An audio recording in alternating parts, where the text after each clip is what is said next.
mund t'uleni.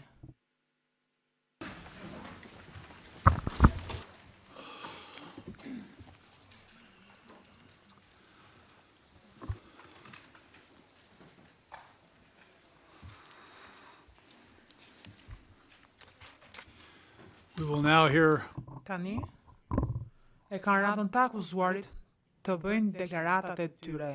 Secili prej të akuzuarve ka 20 minuta për fjalimet e tyre.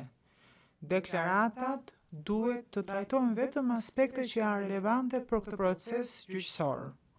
Ju lutem të akuzuarve të flasin ngadalë për hir të përkthimit. Do të fillojmë me zotin Thaçi. Zoti Thaçi, fjala është për ju.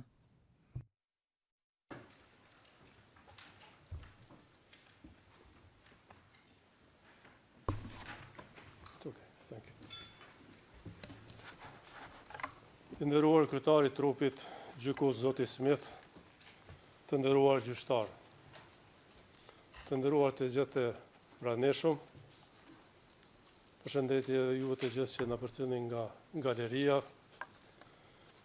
Dje në Kosovë u shënua 18 vjetori i pavarësisë së Republikës së Kosovës.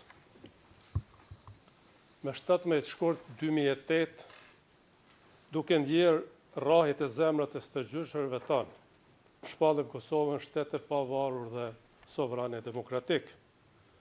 Dëshiroj që sot nga kjo sallë të përcjell urimet më të përzemërta të gjithë qytetarëve të Republikës së Kosovës për këtë festë madhështore.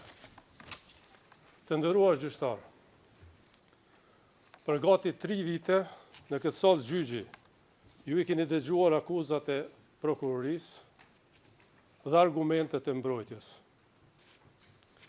Ju keni parë faktet, ju keni dëgjuar të vërtetën. Është vetëm një e vërtet që akuzat nuk qëndrojnë. Unë jam plotësisht i pafajshëm. Por e kam thënë dhe e them sërish, me bindje të plot. Unë bashkëndjej dhe shprej keqardhje për gjitha viktimat që kam mësuar në Kosovë.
Kisha shkelur ligjet e tij diskriminuese.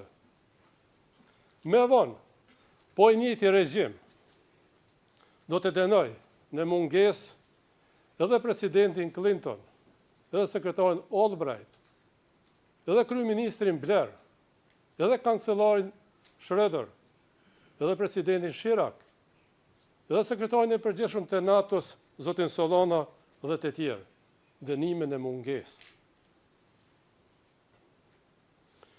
Prandaj duke i parë masakrat ndaj popullit tim, unë, si dhe shumë të tjerë, nuk mund të qëndroja indiferent. Vendosa të kthehem në Kosovë, në pranverë 1998. Ky ishte vendim krejtësisht personal i imi, i askujt tjetër. Sepse nuk mund të qëndroja anash, ndërsa familja dhe populli përballej me shfarosjen. Bëra që do të bënte secili prej jush, nëse vendi juaj populli juaj do të përjetonte atë që përjetoi populli im. Për këtë jam shumë krenar dhe nuk i bie pishman asnjëherë. Të nderuar gjyqtar, Prokuroria pretendon se qëllimi ishte marrja dhe ushtrimi i kontrollit e Kosovës. Kjo jo vetëm që është plotësisht e pavërtet, të absurde, po është edhe thellësisht ofenduese. Është ofendim për kujtimin e mira heronjve që dhanë jetën për liri. Është ofendim për dhjetra mira viktimat e pafajshme të vrarë gjatë masakrave. Është ofendim dhe pa drejt edhe për përpjekjet e NATO-s dhe aleancës perëndimore me të cilët unë bashkëpunova ngushtë. Të nderuar gjyqtar, me lejoni të përsëris një të vërtet përjetshme. I vetmi, a më bash i vetmi, kundërshtar i imi, i popullit e Kosovës dhe i botës demokratike, ishte Slobodan Miloševići.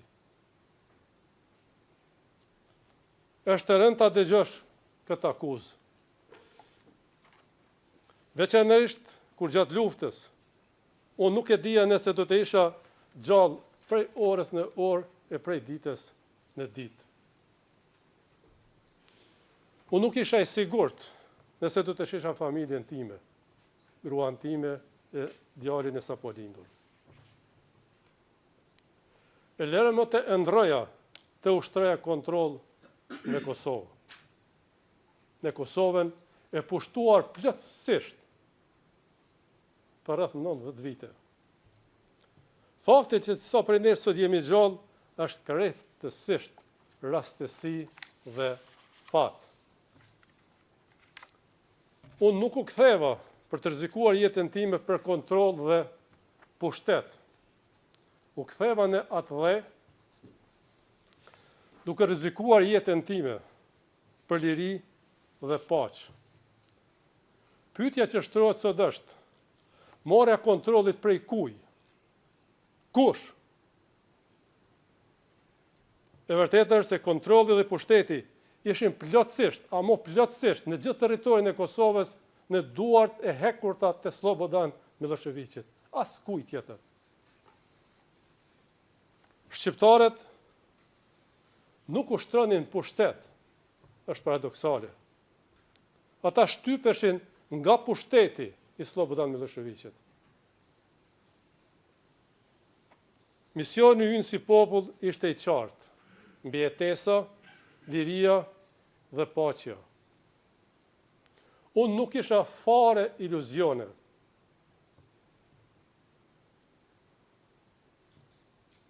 Por, shpresa e jone vetme për shpëtim ishte bota demokratike, Shtetet e Bashkuara të Amerikës dhe NATO. Prandaj tërë fokusi im ishte ndërtimi dhe forcimi i kësaj aleance. Për këtë qëllim, unë udhtova në shumë kryeqytete për t'i bindur për kauzën tonë të drejtë në Bruksel, Londër, Berlin, Paris, Bern, Oslo, Vjen dhe vendet e tjera. Por kudo që isha në kontakte vazhdueshëm me zyrtarët e administratës amerikane. Miloševići e kishte filluar luftën e Kosovë, ndërsa ne kosovarët vetëm mbroheshim. Por luftën mund ta përfundonte vetëm NATO, askush tjetër. Dhe ashtu ndodhi. Po të mos ishte intervenimi i NATO-s, lirit Kosovës nuk do të kishte as pavarësitë e Kosovës.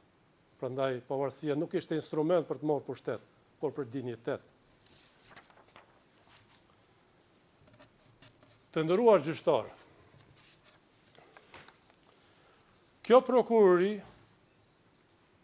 me thuri shumë lavde, e më nda shumë tituj e grada. Por e vërtet është krejt tjetër. Unë nuk isha aj i cili transportova rezistencën nga perëndimi në Kosovë. Unë ju bashkova rezistencës në Kosovë. Nuk ishte kthimi im nga perëndimi arsye pse UÇK-ja po masivizohej. Arsye ishte Slobodan Miloševići. Dhe askush më bukur nuk e ka thënë se sa sekretari i shtetit Mehmet Albright.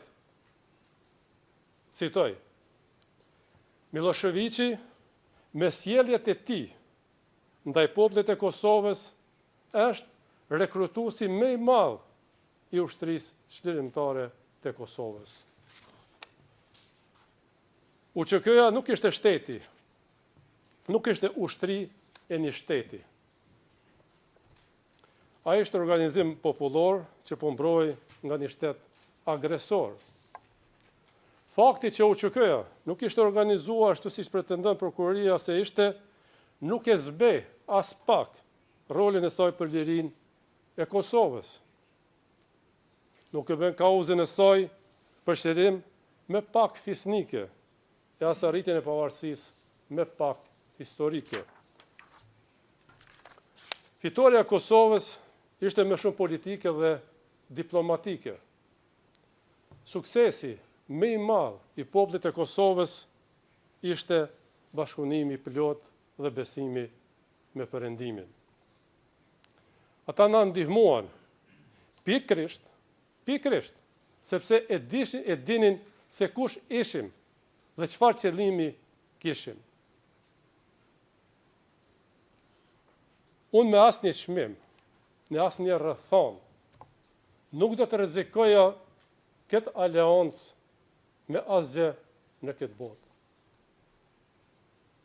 Sepse ashtu do të rrezikoja vetë lirinë e Kosovës, do të rrezikoja ekzistencën tonë kolektive.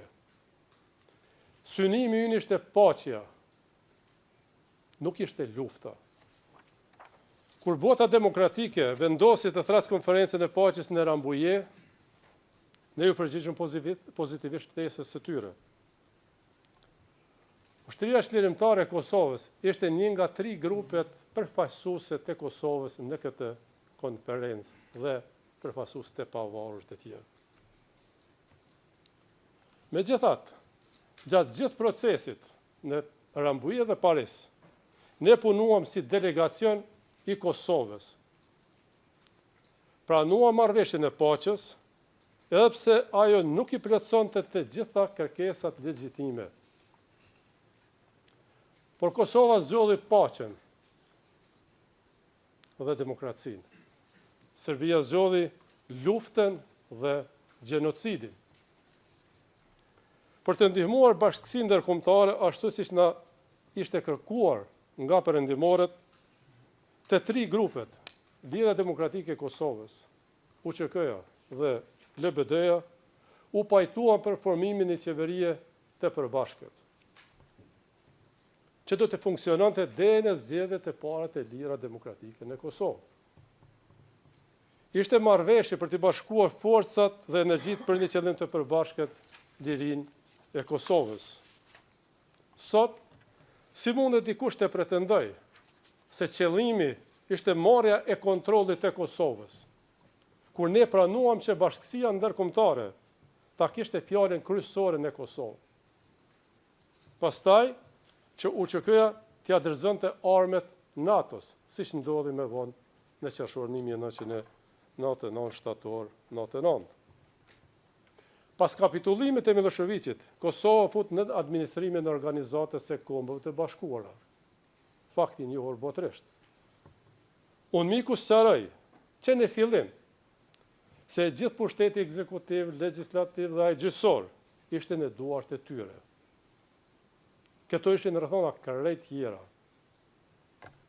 Me pas, unë punova me unë mikun dhe me partitë e tjera politike, për të ndihmuar në zbatimin e mandatit në të mirë të popullit të Kosovës.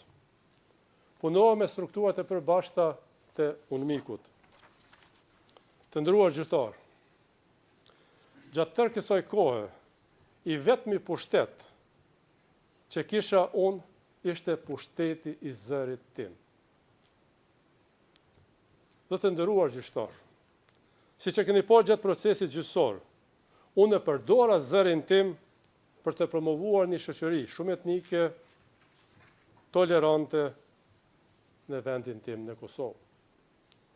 Unë u bëra thirrje serbëve lokal që të qëndrojnë në shtëpitë e tyre dhe të ndërtojnë një jetë të re së bashku me ne. Edhe ata, pra serbët dhe komunitetet tjera, sikurse edhe ne, ishin viktima të Miloševićit. Nuk ishte dhe s'pak e lehtë të bëje këtë, pas tër asaj që kishte ndodhur. Por ishte gjëja me drejt dhe me e dur që mund të bëja.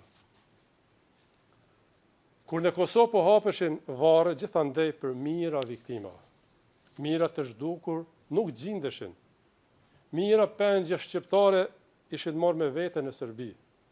Dhimbja ishte e thellë dhe kolektive. Ajo që mund të bëja, ajo që po bëja, mund të kishte edhe pasojë fizike, por edhe elektorale. Por Kosova ishte më e rëndësishme se sa fati im personal. Pas hyrjes së NATO-s në Kosovë dhe largimit të forcave serbe, qytetarët e Kosovës nuk po luftonin. Ata po festonin lirinë e shumë pritur. Gjatë 9 viteve të para pavarësisë, do të thotë 1999-2008, ne ishim qytetarë të OKB-s në vendin tonë. Gjatë kësaj kohe, unë i bëra thirrje popullatës të kishte durim, të ishin tolerant, të bashkuar dhe të kishin besim të partnerët ndërkombëtar. Pavarësia ishte fryt i aleancës tonë me botën demokratike. Pas pavarësisë, punohë me Bashkimin Evropian, me SBA-n dhe faktorë tjerë relevant për normalizimin e raporteve me Serbinë. Të nderuar gjyqtar, ajo me të cilën u përballëm nuk ishte vetëm periudha e luftës. Ishte një shekull shtypje dhe apartheid. Traumat kolektive shkaktuan edhe ndjenjen e fortë e zemrimit dhe hakmarrjes gjatë dhe pas luftës. Presidenti Clinton erdhi në Kosovë më njëherë pas lufte dhe na tha: "Ne e fituam luftën, ndërsa ju duhet ta fitoni paqen." Unë mora këtë mesazh shumë seriozisht. E përdora zërin tim për të bërë thirrje për paqë, tolerancë dhe unitet. Gjatë pjesës më të madhe pas luftës, deri në shpalljen e pavarësisë, unë nuk isha në pushtet, isha jashtë pushtetit. Edhe ku era në pushtet, ku marrë me fitore elektorale. Por gjatë tërë kohës, unë respektova normat demokratike dhe rezultatet e zgjedhjeve. Dhe kurdo që partia ime ishte në pushtet, ishte gjithmonë në koalicion me Lidhjen Demokratike të Kosovës dhe parti tjera politike shqiptare dhe jo shqiptare. Së bashku e bëm shtetin, Kosovën shtet realitet. Por, të nderuar gjykatës, propaganda ruse dhe serbe nuk do të na falnin lehtë. Pasi dështuan ta delegjitimojnë pavarësinë e Kosovës në gjykatën ndërkombëtare të drejtësisë këtu në Hagë, atë e mësyn Këshillit e Evropës. Ringjallën pretendimet e tmerrshme për trafikim organesh.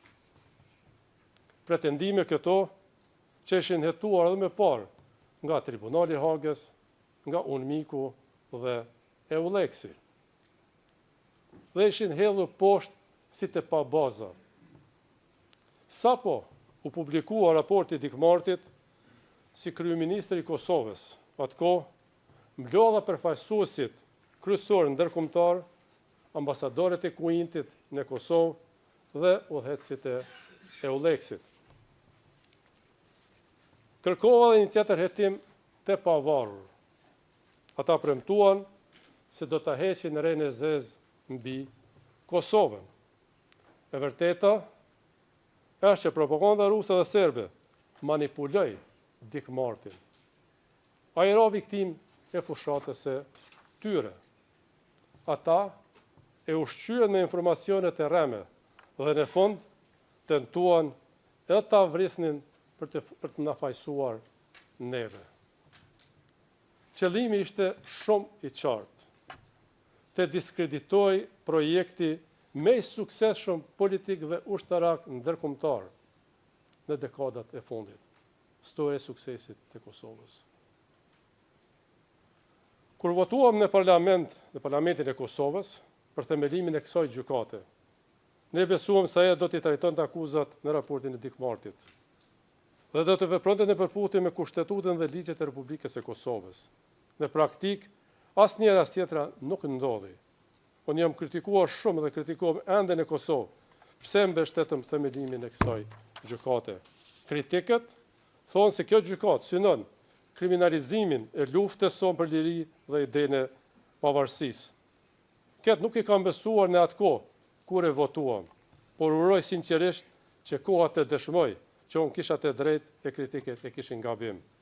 Kjo prokurori në vend që të heqë rrën e zezë Kosovës kërkon t'ia zgjedhë diellin me një stuhi të zezë, të ashtu quajturën ndërmarrje e përbashkët kriminale. Shumë nga akuzat që kam dëgjuar nga kjo prokurori të nderuar gjyqtar në këtë sallë,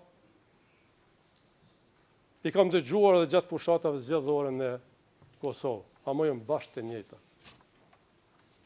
Është e vërtetë e dhimbshme që kjo prokurori përpiqet të hedhë poshtë dëshmitë zyrtare të lartë të NATO-s, Shtetit të Bashkuar të Amerikës, Britanisë së Madhe dhe OKB-s në këtë gjykatë.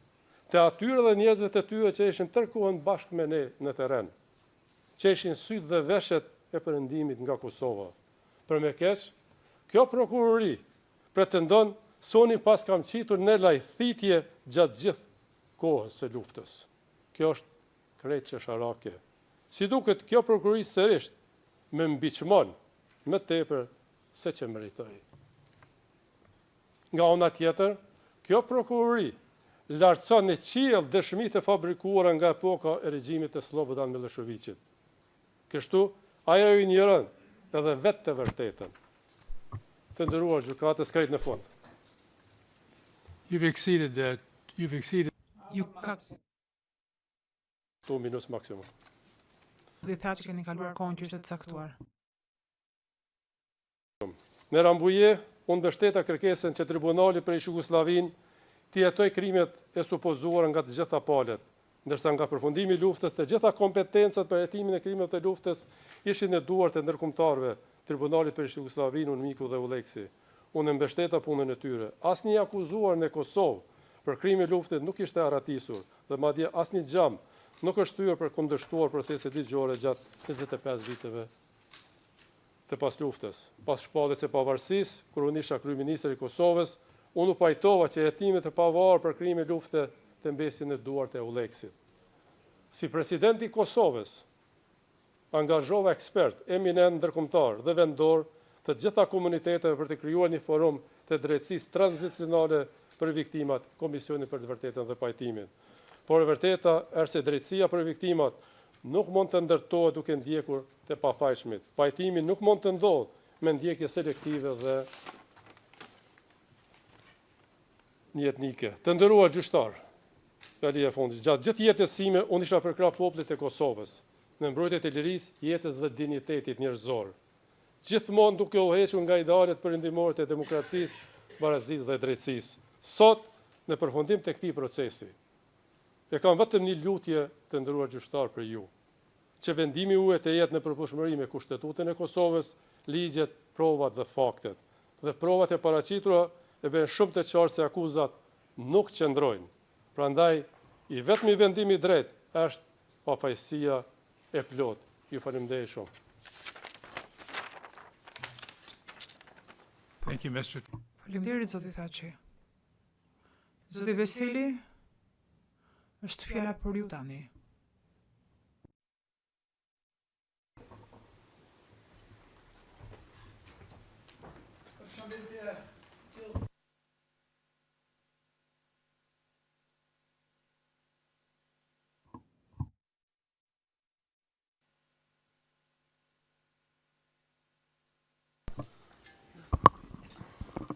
Kam mësuar në Kërkoj falje, ishte gabimi im, kërkoj falje. Edhe njerë, përshëndetje gjithë të pranishme në salë, përshëndetje gjithë musafirëve cilët janë në salën e pritjes, falenderit shumë, përshëndetje gjithë qytetarëve të Republikës së Kosovës, nderuar i kryetari i trupit gjykues, të nderuar antar të trupit gjykues. Në fund të gjykimit tim, po ju drejtohem për të theksuar një pikë të vetme, por të jashtëzakonshme prej rëndësie. Gjykata duhet me çdo kusht të mbrojë drejtësinë, të vërtetën dhe pa anësinë. Kjo nuk është thjesht një detyrë ligjore, është kontributi i saj i madh dhe trashëgimia që do të mbetet prej kësaj gjykate. Ky është edhe shkaku pse ju bashkova atyre mira grave dhe burrave që u rrështuan në radhët e ushtrisë lirimtare të Kosovës për lirinë e Kosovës. Dhe pse i kam shërbyer gjithë jetën time vendit tim, që çdo qytetar të gëzoj drejtësi dhe që bota ta njohë të vërtetën për kombin tonë. Edhe në momentet më të errta, nuk e humba kur besimin, se e drejta, e vërteta dhe liria do të triumfonin. Ka besuar gjithmonë se populli i Kosovës, si çdo popull tjetër në botë, kishte të drejtën e patjetërsueshme për të jetuar në liri dhe me dinjitet. Kam besuar se vujtjet do të merrnin fund dhe se drejtësia do të vinte edhe nëse më bonesë. Një të kohë, kur nuk kam besuar se dhuna, urrejtja apo hakmarrja mund të jenë udhërrëfyes të ndershëm. Ato shkatrojnë shpirtin e një populli, jo vetëm të viktimës. Urrejtja është vetëm një formë tjetër e robërisë. Liria nuk mund të arrihet përmes padrejtësisë. As paqja nuk mund të ndërtohet mbi krim. Një kauzë drejtë nuk mund të mbrohet me mjetet e padrejta. Ky nuk ka qenë vetëm një parim teorik për mua, por një bindje e thellë morale që ka udhëhequr secilin veprim timin. Familja ime dhe unë kemi jetuar në përsekutim të vazhdueshëm të shtetit serb. Ky nuk është përshkrim abstrakt, është një realitet konkret i cili e ka prekur secilin antar të familjes ime, por edhe mbar popullin tim. Burrat, gratë, fëmijët, pa përjashtim, përballeshin çdo ditë me padrejtësi, frikë dhe pasiguri. Unë e di çfarë do të thosh të jesh i pambrojtur. E di çfarë do të thosh të jetosh në kërcënim të vazhdueshëm. Kjo është një përvojë që nuk ja dëshiroj askujt. Por më mësoi edhe një të vërtetë, thelbësore, në padrejtësi. Njeriu duhet të ruajë integritetin moral dhe vlerat themelore të humane. Disa mund të pyesin, a janë vetëm fjalë këto, apo janë pasqyruar edhe në jetën dhe veprimet e mia? Përgjigjja ime sot është e qartë, jo vetëm në fjalët e mia, por mbi të gjitha në provat e paraqitura para kësaj gjykate. Pas dekadash hetimesh, dokumentesh dhe dëshmish të panumërta, nuk ka asnjë provë që të tregoj se kanë kryer ndonjë krim. Nuk është provuar asnjë veprim i kundërlidhshëm nga ana ime. Kjo nuk është çështje interpretimi, kjo është çështje fakti. sa i përket pjesëmarrjes sime në luftë. Ajo nuk ka lindur prej dëshirës sime për konflikt. Si i ri, kam dëshiruar edhe unë një jetë të thjeshtë. Të jetoja në vendin tim, me dignitet, në paqe me familjen time. Kam qenë student kur u shfuqizua autonomia e Kosovës dhe universiteti u sulmua prej forcave serbe. Kam marrë pjesë në aktivitetet paqësore për mbrojtjen e të drejtave tona themelore. Por gjitha këto drejta na janë mohu. Autonomia e Kosovës u hoq, ne studentët u përjashtuam nga konviktet dhe fakultetet, edhe profesorët tanë u përjashtuan gjithë. Populli ynë u privua prej mundësive më elementare për të jetuar si qytetarë të lirë dhe të barabartë. E vërteta asaj çfarë po ndodhte, tashmë ndihet botërisht. Serbia, edhe Slobodan Miloševići, kërkonin kontrollin mbi gjithë popujt e Jugosllavisë. Kjo tendencë çoi pasaj në epokën e luftrave dhe urrejtjes të ish Jugosllavisë që çoi drejt shkatërimit edhe vetë saj. Në fillim të vitit 1990, unë jam largu prej Kosovës. Ka qenë një largim i detyruar, por një mundësi për një jetë ma normale, për një të ardhmë të ndërtuar mbi dije dhe përparim. Por, ndërsa unë jetoja në një vend lirë, vendi im po përjeton të vujtje të thella në robëri. Gjendja në Kosovë u shndrua në mohim dhe përjashtim shumicës. Pas marrëveshjes së Daytonit, shqiptarët në Kosovë si shumicë kanë mbetur fare të përjashtuar. Nuk mund të jetonin lirshëm, por vetëm jetonin në nkanosje, kërcënim edhe represion. Në fillim të vitit 1998, unë isha në Universitetin e Friburgut në Zvicër, kur ndodhi masakra e Likoshanit. Ishte një tragedi e rëndë dhe mizori që nuk duhet të kishte ndodhur kurrë në Kosovë. Tragedia në Prekaz me 5, 6, 7 mars 1998 nuk ka qenë një akt i izoluar, por vazhdim i masakrave të kryera prej forcave serbe. Akte të tilla terrori të i kaluan frikën normale të popullit thjesht dhe drojën e intelektualëve dhe politikanëve në Kosovë. Terrori dhe masakrat, si ato në Srebrenicë, kishin fillu me ndodhë edhe në vendin tim, në Kosovë. Nuk mund të qëndroja indiferent, ndërsa populli im po përballej me shkatërim. Për mua jeta kishte kuptim vetëm nëse populli im mund të jetonte në liri. Prandaj jam këtu në Kosovë. Jo si ushtar i trajnuar, por si një individ ende në studime. Jo me urrejtje, me bindje. U ktheva sepse ndjeva detyrim moral ndaj vendit tim. U ktheva sepse nuk mund të qëndroja indiferent ndaj vujtjeve të popullit tim. Synimi im ishte i qartë. Të kontribuoja për liri dhe drejtësinë e popullit tim, por mos t'i bëja askujt pa drejtësi.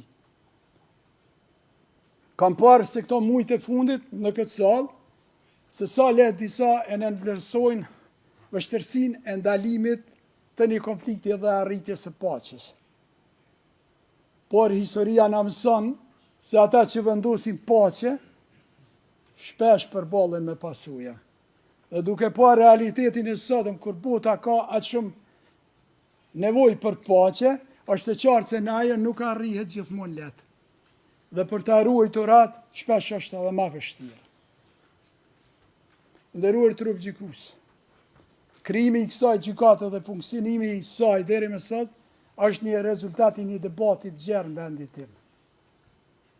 Por mbi të gjitha, ajo që duhet të mbizotroj prej saj është drejtësia dhe panëshmëria në gjykimin e të vërtetës dhe realitetit objektiv në cilin kemi vepruar ne. Unë qëndroj në këtë proces me bindje dhe besim se e vërteta nuk ka arsye të ketë frikë nga drejtësia.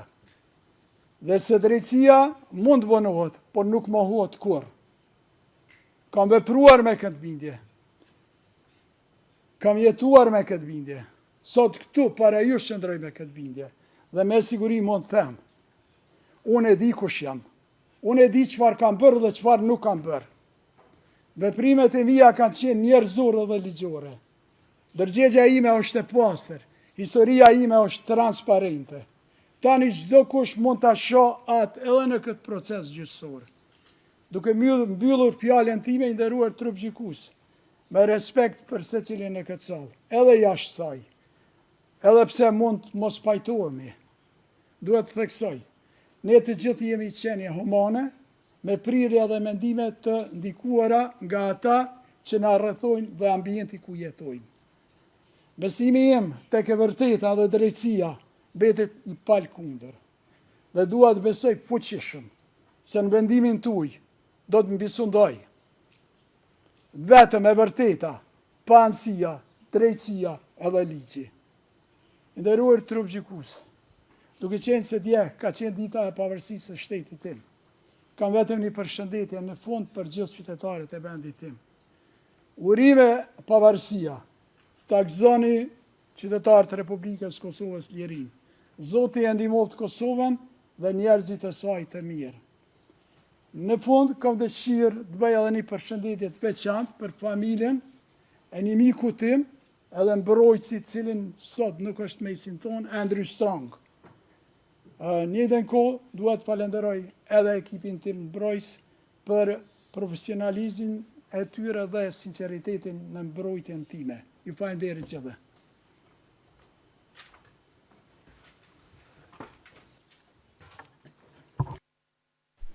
Thank you, Mr. Vis. Faleminderit, zoti Veseli. Zoti Selimi, fjala është për ju.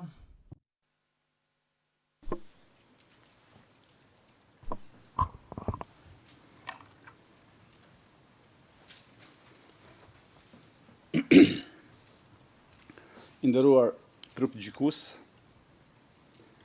nderuar kryetar, të nderuar të pranishëm, lëni të përshëndes familjen dhe miqtë e mi lart në galeri, si dhe gjithë qytetarët e Republikës Kosovës.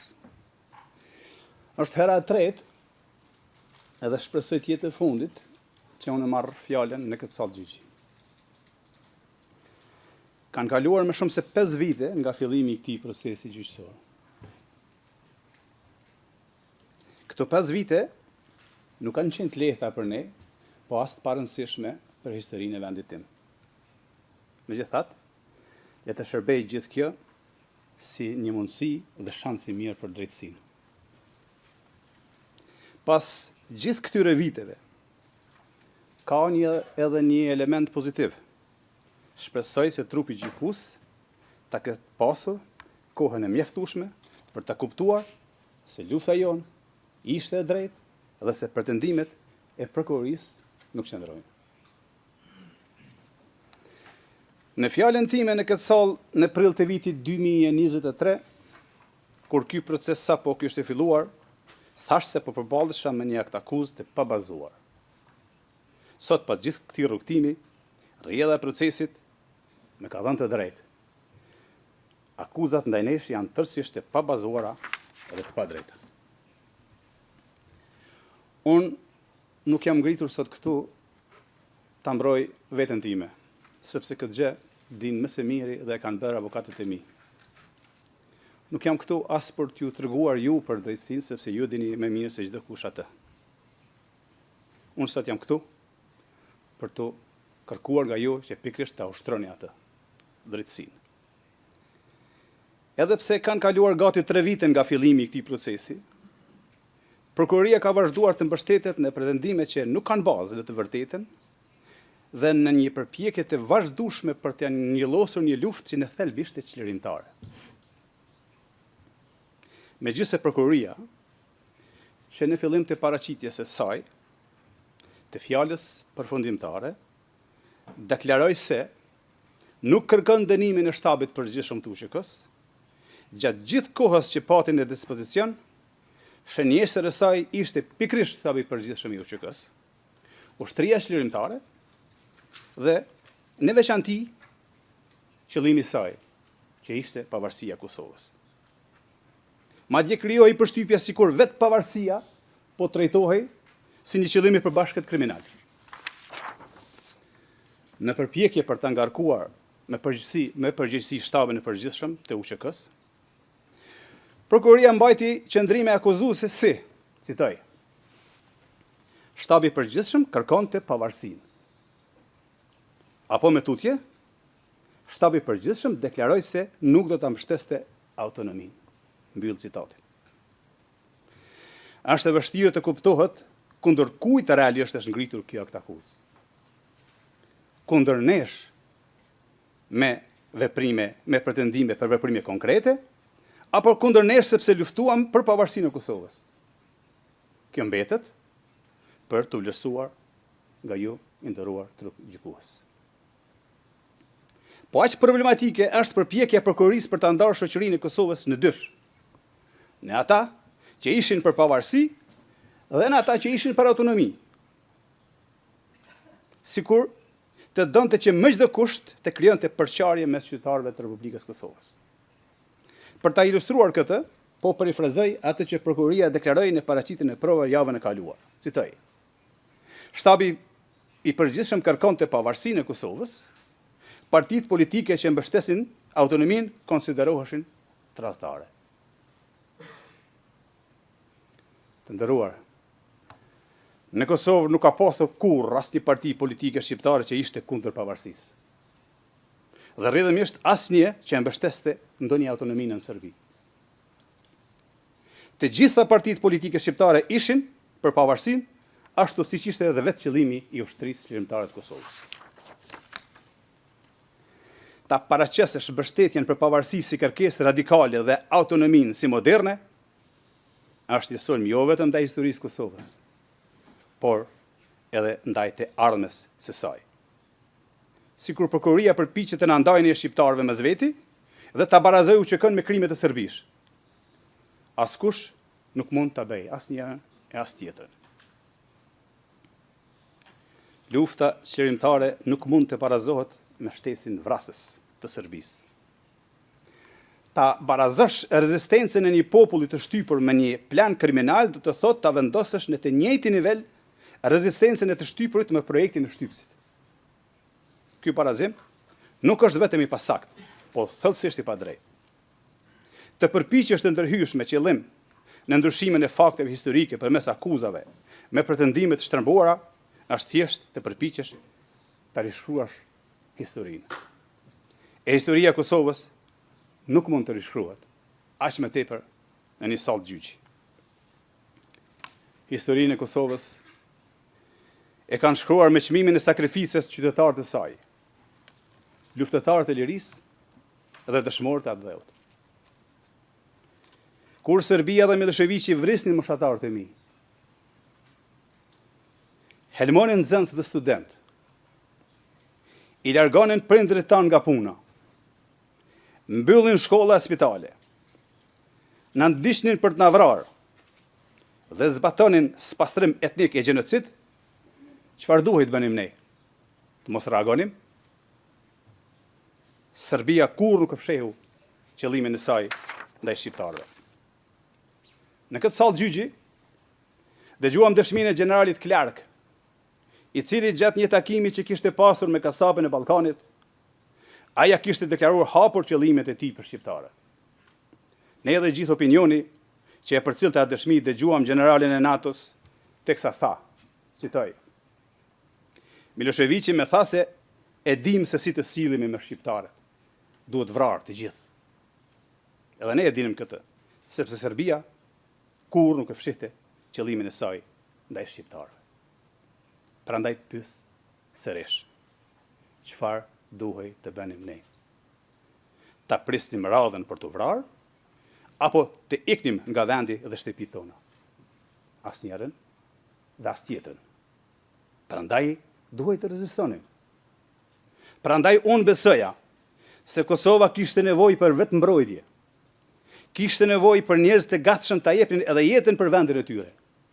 Kishte nevojë për dikë siç ishte Adem Jashari dhe ushtria shqiptare e Kosovës. Prandaj unë ju bashkova Adem Jasharit. Ushtria shqiptare e Kosovës nuk u krijuan nga dëshira, por nga nevoja. Ishte reagim ndaj dhunës sistematike dhe mohimit të dinjitetit. Nuk ishte aventurë, ishte mbijetesë. Të nderuar, Unë isha pjesën e ushtrije vullnetare. 100% vullnetare. E përbërë nga civil. Mësues, student, bujq, punëtor, prindër. Njerëz që u detyruan t'i marrin armet sepse nuk kishin rrugë tjetër. Në një pjesë të parashtrimeve të saj, prokuroria në mënyrë të çuditshme dhe në formë akuze, me të cilësën si njëri person i afërt me Adem Jasharin dhe si organizator që gëzon të respekt. Nuk është e qartë nëse kjo është menduar si akuzë apo si vlerësim. Për mua, të qenit bashkëluftari Adem Jasharit është nderi më i madh që mund ta kisha. Po ashtu konsideroj edhe nder, edhe cilësimin si një nga themeluesit kryesorë të UÇK-s. Nëse këto cilësime shndrohen e akuza, atëherë problemi nuk qëndron te unë, por tek ata që i trajtojnë nderin dhe përgjegjësinë historike si faj. Po, kam mbartur armë. Armat për ne ishin mbi jetesë. Shumë nga bashkëluftarët e mi kanë vdekur duke siguruar ato. Ne kërkuam ndihmë dhe armë edhe nga vendet mike, përfshirë edhe Shtetet e Bashkuara të Amerikës, gjë që është trajtuar edhe në këtë sallë. UÇK-ja nuk ishte qëllim tjetër përveç lirisë. Nuk ishte plane për të sulmuar civil apo kundërshtar politik. Ushtria Çlirimtare e Kosovës nuk ishte parti politike, ishte ushtri çlirimtare. Madje, edhe nëse lufta në Kosovë nuk të ndalej në qershor të vitit 1999 dhe do të vazhdonte deri në ditën e sotme, unë ende do të isha ushtarja dhe tim. Kuptohet, nëse nuk do të isha vrarë deri më tani, për çka gjasat ishin reale. Jam i bindur se bëm gjën e duhur. Edhe sot do ta bëj atë njëjtën gjë. Liria, paqja dhe demokracia arrihen duke u përballur me agresionin. Prandaj edhe NATO na mbështeti. Prandaj na mbështeten edhe vendet tuaja. Prokuroria në dosjen e saj përfundimtare kërkon dënime jashtëzakonisht të rënda. Aq të gjata saqë në thelb synojnë të na ndalojnë përgjithmonë kthimin në vendin tonë. Koha sigur do të kthehem në Kosovë tash tutje varet nga vendimi juaj. Por prokuroria duhet ta kish kuptuar se kur do që të kthehem, unë do të kthehem në Kosovën e lirë. Në Kosovën për të cilën jam krenar, që i kam dalë Zot në kohën më të duhur dhe për lirinë së cilës kam qenë dhe mbetem i gatshëm ta jap edhe jetën sa herë që do të kërkohej nga unë. Në respekt të secilit për jush në këtë sallë, besoj se po të ishin vendet tuaj në rrethonat e njëjta me ato që ka përjetuar Kosova, do të vepronit njësoj. Jam i bindur se dhe ju do të luftonit për njerëzit dhe vendet tuaja. Ashtu siç kanë bërë paraardhësit tuaj, para se vendet tuaja të bëheshin të lira e demokratike. Gjatë luftës ndodhin shumë gjëra. Ka kaos, frikë, veprime individuale dhe dhimbje të akumuluar nga vitet e të tëra me shtypje. Lufta gjithmonë le pasoja dhe viktimat e saj. Pikërisht, këto viktima kanë nevojë për drejtësi të mbështetur mbi të vërtetën. Sepse drejtësia që nuk mbështetet në të vërtetën i lëndon viktimat për herë të dytë dhe shkatron vetë qëllimin e saj. Pas gjithë asaj që dëgjuam nga palët gjatë këtyre viteve, kërkesa ime është e thjeshtë.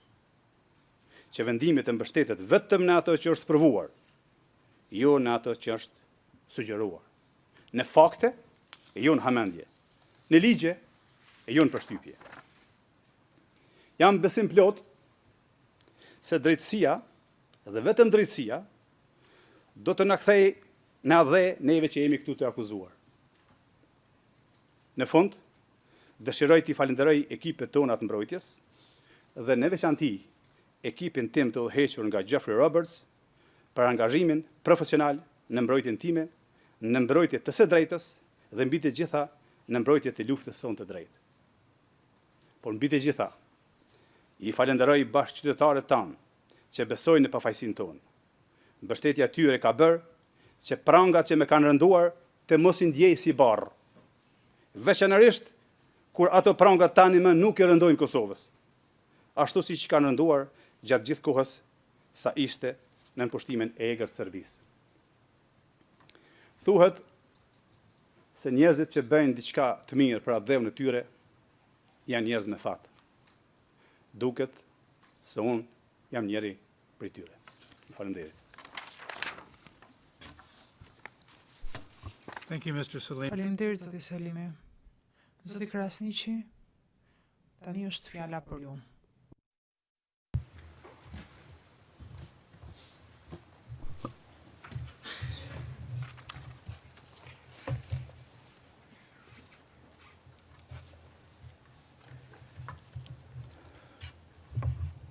Nderuri këtari gjyqët, të nderuar gjyqtar, e përmes jush përshëndes po ashtu gjithë qytetarët e Kosovës që dje e festuan pavarësinë e tyre, qytetarët që jetojnë dhe në liri, në pavarësi dhe me drejtësi. Qëndroj sot këtu para jush të nderuar gjyqtar, jo se një kriminali që përshkruan akt akuza e prokurorisë, por si një njeri i lindur dhe i kalitur në luftra për dinitet njerëzor, nga një popull ose në një popull që refuzoi që të zhdukej nga politikat e krimit dhe të gjenocidit të Serbisë.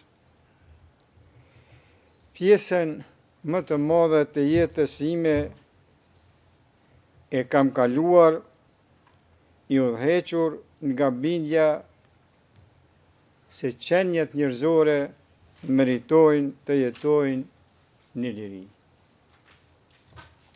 Pas ma shumë se 5 vitesh burgim të padrejt dhe si pas mendimit tim të panevojshëm, angazhimin tim politik dhe jetësor për jetë e liri jam angazhuar që heret.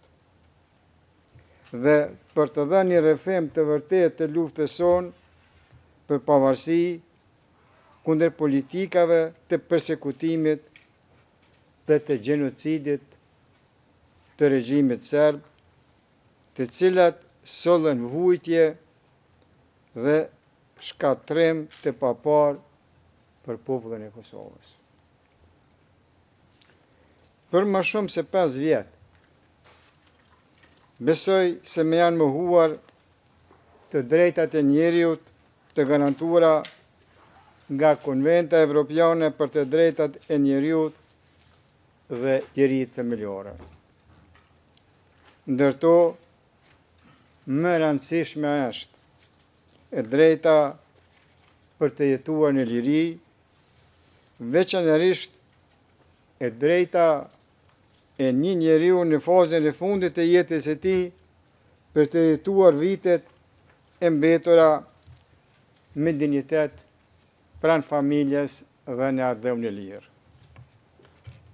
Kjo me është bërë pa i shkaktuar pa drejtësi askujt, pa ja rrezikuar jetën asnjë njeriu të vetëm. Përkundrazi, kam rrezikuar jetën time jo vetëm gjatë luftës qëndrimtare,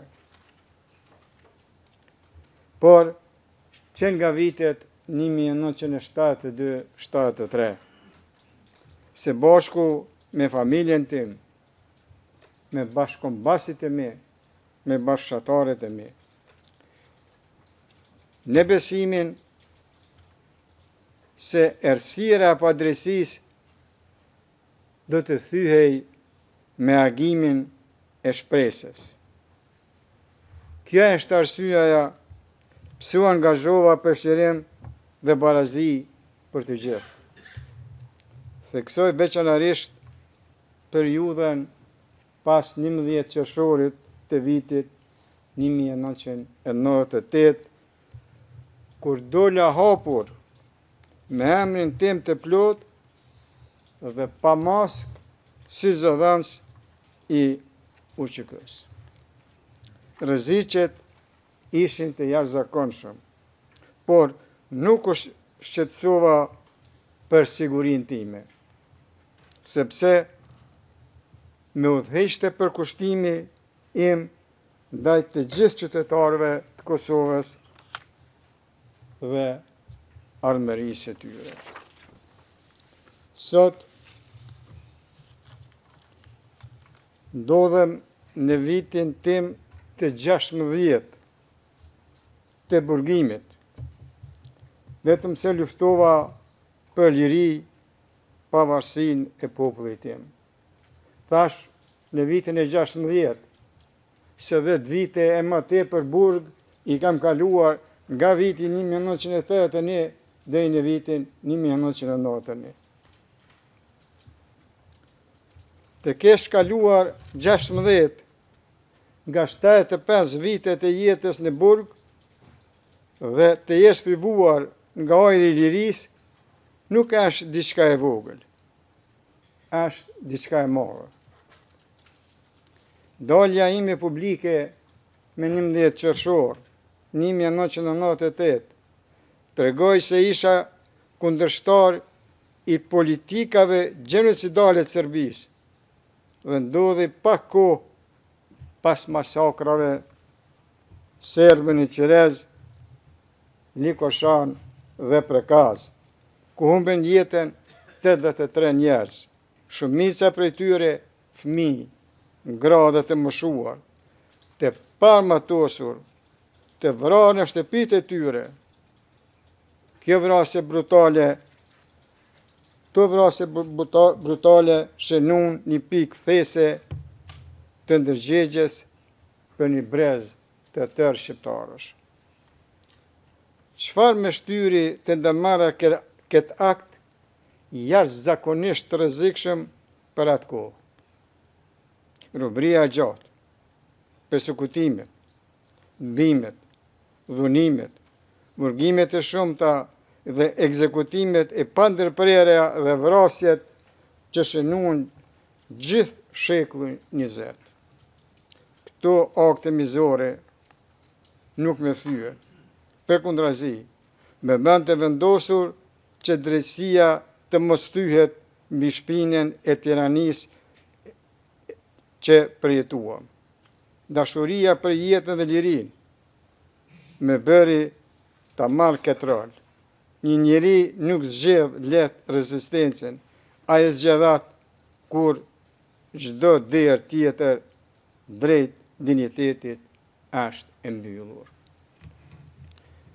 Mu mohua dhe mu ndalua drejta më njerëzore e çdo personi të lindur si i lirë dhe e çdo njeriu të arsyeshëm që e njeh vlerën e dinjitetin njerëzor dhe barazinë e të gjithëve, e drejta për të dashur hapur vendin tim, për të punuar për të dhe për të përcjell atë që kam mësuar përmes dekadash jete dhe sakrificash. Por për këto virtyte u prangosa me 4 nëntor 2020. Akuzat e prokurorisë kundër nesh dhe UÇK-s janë ndërtuar mbi narrativat e atyre që shkaktuan disa luftra në gjithë Federatën Jugoslave brenda një dekade të vetme. Nuk besoj se kjo akuzë i shërben ndonjë drejtësie, e sidomos jo drejtësisë që shoqëritë demokratike pretendojnë ta mbrijnë. Drejtësia nuk mund të ndërtohet mbi gjuhën e ish shtypsve. Ajo duhet të qëndrojë mbi prova të besueshme dhe mbi të vërtetën. Padrejtësia e këtij rasti është e shkruar në vetë akt akuza. Mua atribuohen role, autoritet dhe përgjegjësi që nuk i kam pasur kurrë. Kjo nuk ishte çështje dallimi në interpretimin e fakteve. Ishte shpifje. Figura e përshkruar në dokumentet e prokurorisë nuk është njeriu që qëndron sot para jush. Jam mirënjohës ndaj atyre dëshmitarëve që erdhën këtu dhe patën guximin të thonë të vërtetën për atë se kush isha dhe kush nuk isha. Ata nuk erdhen për të mbrojtur mua, por për t'i mbrojtur faktet, realitetin tonë historik të Kosovës. Dëshmitë e tyre konfirmuan një realitet të thjeshtë. Unë nuk zëtoja pushtetin, komandën apo funksionet që me atribuohen në këtë rast. Kur e vërteta thuhet thjesht, ajo nuk ka nevojë për zbukurime. E gjithë bota di se NATO-ja ndërhyri kundër krimeve të kryera ndaj shqiptarëve në Kosovë. NATO-ja dhe bota demokratike nuk janë rreshtuar kurrë me terrorizmin apo gjenocidin. Pa atë ndërhyrje dhe mbështetje ndërkombëtare, liria jonë nuk do të ekzistonte. Por, pa rezistencën tonë fisnike, ajo nuk do të ishte arritur kurrë. Veprimet e UÇK-s dhe veprimet e mia, si gjatë luftës, ashtu edhe pasaj, në çdo rast i dhanë përparësi paqes, dhe kjo është dëshmuar. Zëra të besueshëm e kanë dëshmuar këtë. Ne qëndrojmë sot këtu pa drejtësisht, por historia do ta kuptoj pse vepruam, jo vetëm faktin se jemi të akuzuar. Duhet të flas për realitetin historik që rrethon këtë çështje. Krimet dhe persekutimet nga forcat serbe që e formësuan atë periudhë janë të pandashme nga veprimet që ju kërkohet të gjykoni. Ato nuk janë zhurmë në sfond, janë të shkruara në historinë publike me shkronja shumë të mëdha për të fshirë. Ato mbeten pjesë e realitetit që ju kërkohet të gjykoni. Bashkohem me avokatët e mi duke ju kërkuar, gjykatës të nderuar, ta mbani fort në mendje atë histori, sepse gjykimi pa kontekst rrezikon ta ngatroj pasojën me shkakun. Ju lutem, mos e bani atë gabim. Lufta jonë nuk ishte unike në histori. Çdo kom që ka kërkuar lirinë nga një pushtim i palishëm, i ngjajshëm me apartheidin, është përballur me akuza se rezistenca është kriminale. Megjithatë, e drejta ndërkombëtare pohon se popujt që rrezikojnë persekutimet sistematik nuk janë armiq të drejtësisë. Ata po vendosin në pa pikërisht parimet mbi të cilat qëndron drejtësia. Brezi ynë kishte një vizion, jetën në liri, barazin, demokracinë, sundimin e ligjit. Ishte ky vizion që udhëhoqi luftën e cila kulmoi me shpalljen e pavarësisë së Kosovës me 17 shkurt 2008. Gjykatës të nderuar. Populli ynë kur nuk ka kërkuar shkatrimin e një kombi tjetër, etnie apo feje. Ne luftuam vetëm për jetën, lirinë, demokracinë, barazinë dhe drejtësinë. Jo për të kontrolluar territor, për dominim, për lakmi apo përfitim kriminal. Qëllimi ynë ishte ta kthenim Kosovën te populli i saj, te i gjithë populli i saj, që ata të jetonin me dinjitet, siguri dhe me të drejta të barabarta. Çdo akuzë që thotë të kundërtën është vazhdim i gënjeshtrave të prodhura nga regjimi kriminal i Serbisë. Për të gjithë vëmëtarinë time politike, të nderuar gjyqtar, vërtet jam krenar. Zëri im qëndronte për lirinë. Bëra atë që besova se kërkonte fisnikëria njerëzore. Asnjë dëshmitar nuk ka thënë ndryshe. Ju kërkoj të shikoni provat dhe dëshmit në mënyrë objektive dhe aty do të gjeni të vërtetën. Drejtësia nuk i friksohet shërtimit, ajo varet prej tij. Gjykatës së nderuar.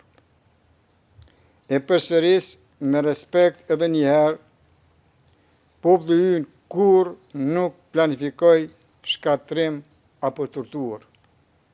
Ne kërkonim jetë në liri dhe pavarësi, asgjë më shumë, asgjë më pak. Sot populli ynë jeton në liri. Nëse dashuria për lirinë gjykohet si krim, atëherë vetë historia do të dënohet. Qëndroj për ajosh. Ashtu siç kam qëndruar gjatë gjithë jetës time, i përgjegjshëm ndaj së vërtetës dhe i pa friksuar prej saj.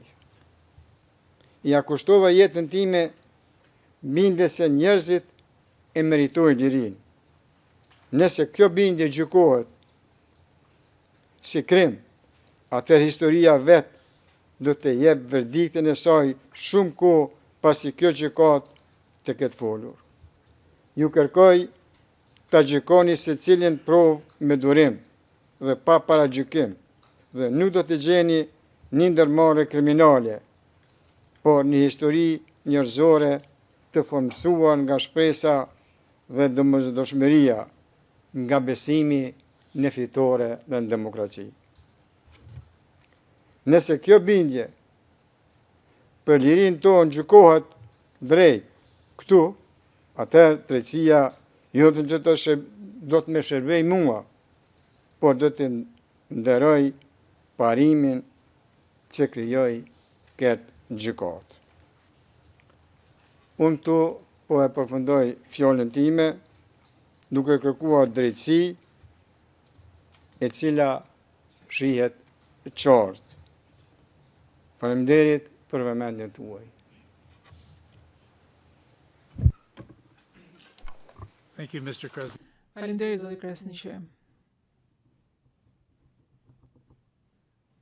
Përpara se sa ta mbyll çështjen gjyqësore, dua që t'ju kërkoj palëve dhe pjesëmarrësve që se dëshirojnë që të ngrenë një çështje tjetër përfundimtare. ZPS-ja, holding jo, nuk kemi asnjë çështje. Zoti Smith, zoti mbrojtësi i viktimave, jo, Misetic, jo, Dixon, jo, Roberts, jo, Alekandra, jo, nuk kemi çështje tjetër. Përpara se të përfundoj këtë çështje gjyqësore, dua t'ju kujtoj pjesëmarrësve dhe palëve që në pajtim me rregullin 136 nuk mund bëjnë parashtrime të tjera trupi gjykues në këtë fazë. në përjashtim të rrethanave përjashtimore dhe në qoftë se kërkesat janë të përgjigjura.